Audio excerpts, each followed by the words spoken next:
Ações que devem anunciar dividendos em fevereiro pelo mapa do dividendo inteligente. Nós vamos falar hoje da Vivo, da BB Seguridade e da Klabin. Então já deixa o like no vídeo. Também se inscreva no canal ativando o sino sempre, que aí você é notificado quando eu faço os novos vídeos. Começando aqui com a Vivo, né? Ela anuncia dividendos em fevereiro, abril, junho, setembro e dezembro, normalmente 5 aí por ano. Vem numa queda fortíssima, né? Nesses momentos que ela estava aqui nas altas, ela já caiu 27% ao preço de hoje, 38,13. Nesses valores altos, eu comentava que eu gosto de ter um desconto maior para o setor de telecomunicações. Embora seja best Barce, para ter um desconto pequeno, é melhor o setor elétrico sempre, né? Então, ela acabou caindo. Isso aqui, ela subiu primeiro porque, sim, os resultados estavam bons, mas teve também bons dividendos, todo aquele ruído aí positivo em relação à aquisição da Oi, não sei o que, né? Então, tudo isso fez as ações subirem. E agora, com a perspectiva de inflação que está alta, aliás, a inflação está até reduzindo, né? Inflação alta, Selic alta e a própria aquisição da Oi vai fazer o dividendo diminuir em 2023, isso aqui faz o mercado bater exageradamente 27%, ou será que talvez também ele tenha exagerado um pouco na alta? É um pouco das duas coisas, né? Então, a ação cai tudo isso e começa a ficar interessante para quem pensar no longo prazo aí, porque 2024 nós temos perspectiva, inclusive, de melhora. A receita da Vivo aumentou 10,6% no último ano, ela vem aumentando consecutivamente aí nos últimos trimestres, né? Só que eu não gosto de fazer essa comparativa que a empresa faz de receita no core. É bom a gente ficar olhando que realmente o core dela está crescendo bastante, mas você olhar o non-core separadamente e achar que a empresa está voando 15, 13, eu acho um pouco incorreto, porque na verdade está tendo uma migração do non-core para o core também, né? Então, assim, é uma tendência do non-core ir reduzindo, né? Bastante por migração. Então, esse crescimento core está um pouquinho inflacionado porque tem migração dentro, é simples, né? Então, observar mais mesmo a receita aqui total é o que eu gosto de olhar no caso aqui da Vivo, né? E outro ponto para observarmos é a questão dos custos. Sim, o custo aumentou 9,4% acima da inflação do período de 7,2%. Isso não é um descontrole da empresa, ela é muito focada aqui nos custos, porém é por conta da transformação. Olha só, custo dos serviços e produtos vendidos, né? Aumentou aqui 26,9%, aumentou muito, enquanto o custo de operação padrão aumentou 2,6%. Mas também, novamente, faz parte de observar toda a parte dos custos, porque afinal a receita está aumentando muito aqui, ó, dados, TIC, serviços digitais, né? Tem até a parte de aparelhos, então está mudando um pouco aqui a forma da receita dela e isso gera um custo maior inicialmente, depois em algum momento vai se acomodar essa questão aqui, não é algo que vai ficar aumentando para sempre dessa forma, mas é um ruído que ajuda as ações também a caírem um pouco, né?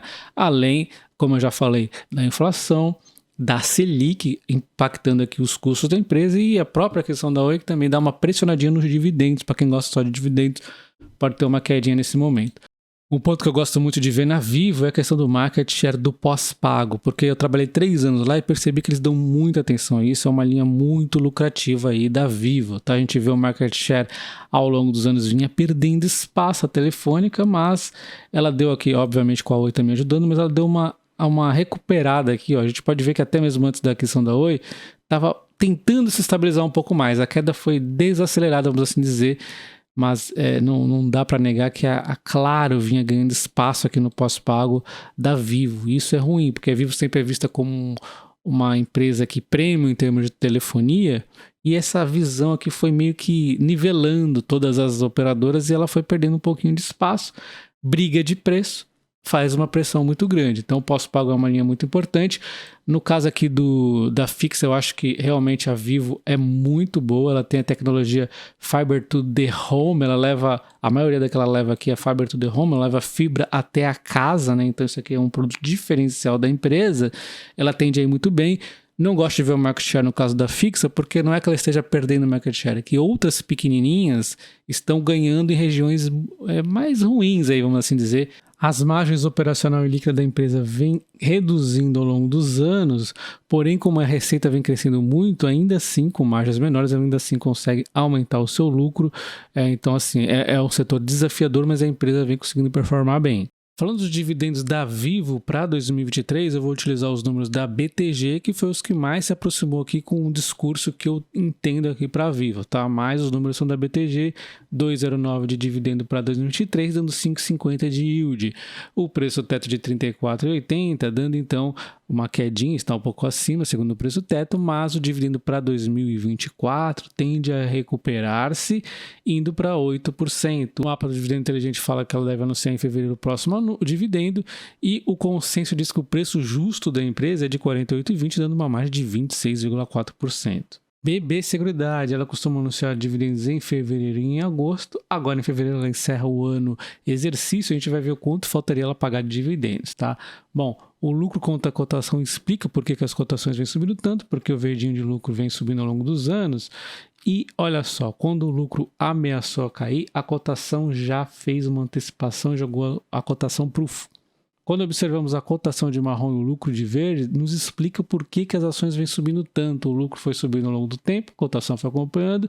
Em algum momento, em 2020, houve um exagero até 2021 no mercado aqui na cotação caindo demais. Seu lucro sim caiu, mas obviamente foi exagerado. O lucro começa a subir e as cotações sobem muito. Isso aqui na prática representou no último ano a alta de 92,2%. Mesmo com essa alta toda, eu ainda não vendi minhas BB Seguridade, mas tem o caos que pode estar sendo exercidas caso realmente ela mantenha esses preços altos aí. Caos é um compromisso de vender a ação, né? E a BB Seguridade vem nesse momento bom porque o operacional vai bem e também o resultado financeiro vai bem. O resultado financeiro é beneficiado por Selics altas, por exemplo, né? Então a empresa está indo muito bem tanto no operacional quanto no financeiro. Expectativa de dividendos aqui, segundo as minhas previsões, é de 2,85, que daria então 8,33 no ano, o preço está de 47,50, que aí teria uma margem legal pelo preço teto, mas eu não gosto muito de usar o preço teto como margem aí de preço, né? Enfim, ela pagou aqui 1,04, que daí 3% de yield já pago, e faltaria pagar então 1,81 ainda, que provavelmente será pago então em fevereiro de 2023, 5,30 de uma só vez, né? A Klabin costuma anunciar dividendos 4 vezes ao ano, fevereiro, abril, julho e outubro. Está começando a se consolidar como uma boa pagadora de dividendos, hoje em 7,53 dividend yield.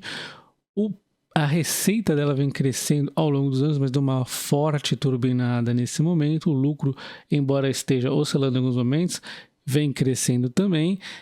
Esse crescimento não veio a troco de nada, né? A gente vê a dívida bruta e a líquida aumentando da empresa, né? Olha só, mas até uma recuada agora recente aqui na dívida bruta, ela arcou um pouco com o pagamento aí, e o patrimônio da empresa ao longo do tempo também vem crescendo entre algumas oscilaçõezinhas. Podemos observar que o crescimento do EBIT da empresa, né, o resultado operacional crescendo muito forte, ajuda nessa questão do endividamento. Então, embora a sua dívida esteja um pouquinho pesada, o seu capacidade de pagar a sua dívida vem reduzindo. Olha só, dívida fortíssima aqui no passado, né?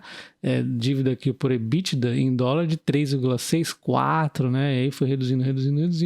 Estamos em 2,6, né? Dívida aqui por EBITDA em reais, 2,7. Então, tá aí dentro dos conformes, né? Embora os números sejam bem grandes aqui do endividamento, ela está conseguindo levar bem por conta do crescimento. Podemos observar que dos investimentos que ela vem fazendo muito é na questão aqui do papel e embalagem, que vai acabar ao longo dos anos reduzindo o seu percentual aqui de celulose em relação a embalagens, que hoje é quase que meio a meio cada um, né? O que vai trazer menos volatilidade também nos resultados e nas cotações. A gente vê as cotações no último ano caindo 21,6%, e olha só, a celulose também caindo aqui ao longo desse tempo, e existe o receio de continuar caindo mais a celulose em 2023. Então todo esse receio está travando as cotações, deixando aí até algumas oportunidades para quem quer comprar a empresa. Eu venho vendendo aqui puts em torno aqui dos 18,20, né? Antes eu estava vendendo mais abaixo, agora eu levei meu patamar para 18,20. Se ela não bater 18,20, tudo bem, eu ganho o prêmio. Se ela bater 18,20 ou menos, eu acabo comprando aí a Klabin, tá? Então é uma ação que está aí na minha mira. E falando dos dividendos da Klabin, eu havia previsto 1,40 de dividendo para o ano exercício de 2022 da Klabin. O ano exercício começa sempre em abril e termina no ano de fevereiro do ano seguinte. Então, vai terminar em fevereiro agora de 2023, o ano exercício de 2022, tá? Então, esses 1,40 daria um preço teto de 23,33, dando uma margem de 16,4 para a Klabin 11. Ela já pagou aqui 1,17 de yield, dando 5,84 de yield já pago. Em fevereiro, então, faltaria pagar 23 centavos, dando 1,15 de yield faltante. Falando agora de preço justo, o consenso do mercado indica que ela tem um preço justo de 28,90, dando uma margem aqui de 44,8%. O mercado está falando que ela está muito descontada. Falando agora dos dividendos da Klabin 4 e 3, elas estão praticamente aqui no mesmo preço, né? Mas nós vamos utilizar aqui como base a 4. Então, um dividendo de 28 centavos, 6,97, preço de 4,67, então, com 16,1 aqui de margem, pagou 23 centavos, então faltaria pagar 5 centavos para cada uma delas, dando 1,14 aqui para Klabin 4 e 1,15 para Klabin 3, tá? Qual ativo é melhor para estar comprando? No meu caso, vai muito da pessoa, tá? Eu prefiro a Klabin 11 porque eu gosto de operar com opções. Então, nesse caso, a Klabin 11 existem 4 ações PN e uma ON, mas ela tem mais liquidez, é por isso que eu escolho ela. O dividendo está muito parecido. Se eu não gostasse de opções, do dia para a noite eu não gostasse mais de opções, eu iria escolher a Klabin 3. Por quê? Porque os yields estão praticamente iguais, né? Inclusive está até um pouco maior, mas é como se fosse igual. E o caso aqui da Klabin 3, ela é a mesma ação que os controladores têm, né, as ordinárias. Então, essa seria a minha escolha aqui, caso eu não fosse operar com opções. Como eu opero com opções, eu vou de 11 mesmo.